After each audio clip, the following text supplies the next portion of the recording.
Basahin natin sa James 4, verse 13, no? 13 to 17. Sabi dito, "Now listen, you who say, today or tomorrow, we will go to this or that city, spend a year there, carry on business, and make money. Why? You do not even know what will happen tomorrow. What is your life? You are a mist that appears for a little while and then vanishes. Instead, you ought to say, if it is the Lord's will, we will live and do this or that. As it is, you boast in your arrogant schemes, and all such boasting is evil. If anyone then knows the good they ought to do and doesn't do it, it is sin for them." So, ang essence po kasi talaga nito is tungkol sa pagmamayabang tungkol sa kinabukasan, no? Boasting about tomorrow. Sinong kilala nyo sa buhay ninyo or even kayo dyan na dami-dami yung plano? Marami po kayong mga pinagkaabalahan, marami kayong mga ginawa sa buhay ninyo, tapos po hindi po natuloy, tapos na-frustrate po kayo mga kapatid, no? And ako po, ito po sasabihin ko sa inyo, nung hindi pa po ako nakakakilala sa Panginoong Jesus, bago po ako maging Christian, hindi ko po maintindihan yung mga tao na nagsasabing, God willing. No? Narinig niyo na ba yung term na yon? God willing. Ayon sa kalooban ng Diyos, kung luluobin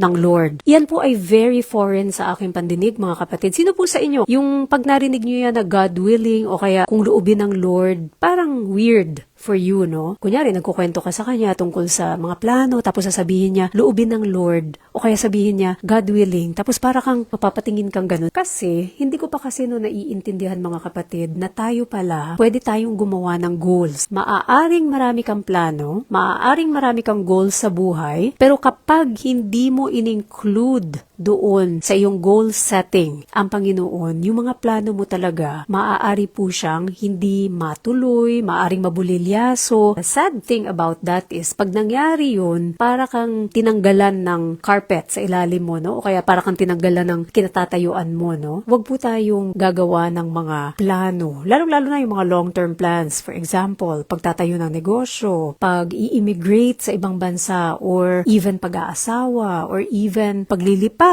ng matitirahan, or kung ano mang major decisions, mga kapatid, na para bang siguradong-sigurado, no? Na para bang talaga magaganap siya, mangyayari. Kasi hindi mo hawak ang bukas eh. So, when we are making plans, lahat talaga, unang-una, isasangguni mo sa Lord. Especially yung mga malalaking plano po. Talaga po dapat nasasambit natin yan, na luubin ni Lord. Kung talagang luluubin ng Lord, matutuloy. Kung hindi, kahit anong gawin mo, kapatid, di talaga yan matutuloy. Ang matindi-tindi pa dyan, mafo-frustrate ka ng todo-todo, mawalan ka ng confidence, minsan mawalan ka ng pananampalataya. But in the first place, kasi nagplano ka na hindi mo kinonsulta ang Lord. So ito, paalala sa lahat, kung sinasabi dito na today or tomorrow, we will go to this or that, pupunta sa spend a year there, carry on business, make money, na para bang matutuloy talaga siya, no? Pero in the end, hindi rin natin alam. We do not even know what will happen tomorrow. So mga kapatid, napakaganda lang po talaga pagka nagkaroon na tayo ng tinatawag nating childlike faith. Yung pananampalataya na para kang bata na talagang asang-asa ka completely sa Panginoon. Hindi mo siya pinangungunahan, bagkus lahat ng steps na you are taking in your life, sinasangguni mo sa Kanya. And paano mo ginagawa yun? Through prayer, mga kapatid. Through prayer, through fasting. Kaya nga po kayo, ina-encourage ko na mag-spiritual fast. Kasi fasting is one of the ways that you can get an answer from the Lord. Through devotion. Minsan pa nagde-devotion ka, dito ka sasagutin ng Lord. Talagang ibibigay sa iyo ng Lord yung talagang kasagutan nung tinatanong mo talaga sa Kanya. Tapos, para tayong si Gideon. Si Gideon po, humingi po siya sa Lord ng napakaraming proof. Ako ganun din ako. May pagka-Gideon din ako. Kapag ako'y humihingi ng kasagutan from the Lord, gusto ko may confirmation. Maigi na po yung ganun. Then you know it's really from the Lord. Ang Panginoon po kasi talaga, sabi ko nga sa inyo, hindi po siya maramot. Pag meron kayong hiningi sa Kanya, specifically lalo pat